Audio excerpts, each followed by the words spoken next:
Tough questions, new insights, diverse perspectives. Welcome to Questions of the Day. The question that Schäfer asks in his paper Notorious GPT is, in what ways should science communicators analyze and work with ChatGPT to advance science communication? Because everyone out there is talking about ChatGPT and it's in the news every day. Apparently people are going to write entire screenplays with ChatGPT. So as science communicators, we cannot neglect the impact of ChatGPT to our work. People may end up turning to ChatGPT to summarize complex science because it's easier than finding a scientist, because most people do not have a scientist on hand they can ask questions. So ChatGPT could be a really powerful tool for them. The problem there, though, is that most people don't know how ChatGPT works, so that limits their ability to use it most effectively, and ChatGPT has a number of limitations that are slowly being uncovered. For example, it makes up references and even facts. So Schäfer's argument in his paper is we must, as SciCommers, be on the lookout for emerging socio-technical innovations that impact science communications.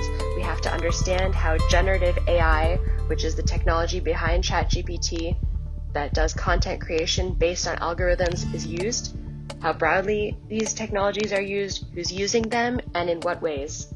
So he offers 4 suggestions for the researchers that are studying this interface between ChatGPT and other generative AI technologies and science communication.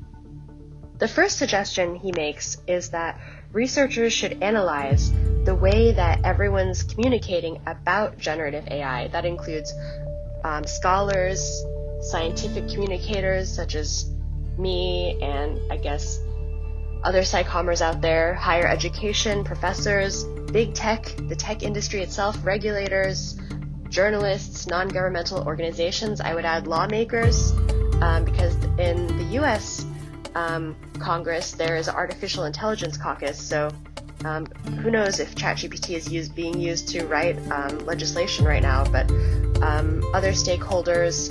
We have to learn about the ways that people communicate about generative AI. Like, what is their relationship to the technology? How do they talk about it? Like, do they see it as do they like it? Do they use it? Do they know about its limitations? Do they know how it works? Do they even know how to use it to write prompts correctly?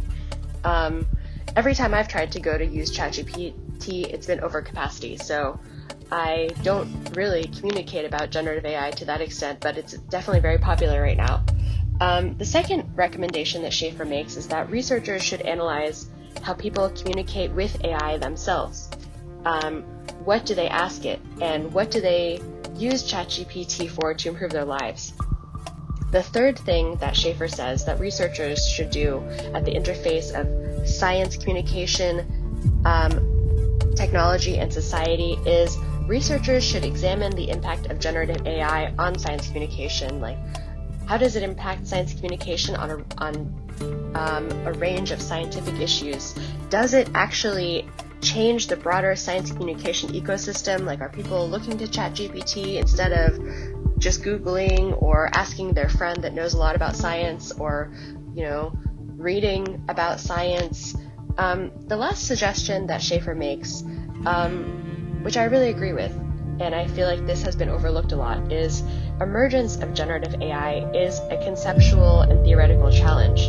It's a game changer for studies of human communication, because while GPT can communicate, it's not a human. So we are having conversations with this thing, but it's not a human. So what are the implications of that? And what does that mean for society? And what does that mean for the way we'll communicate going forward?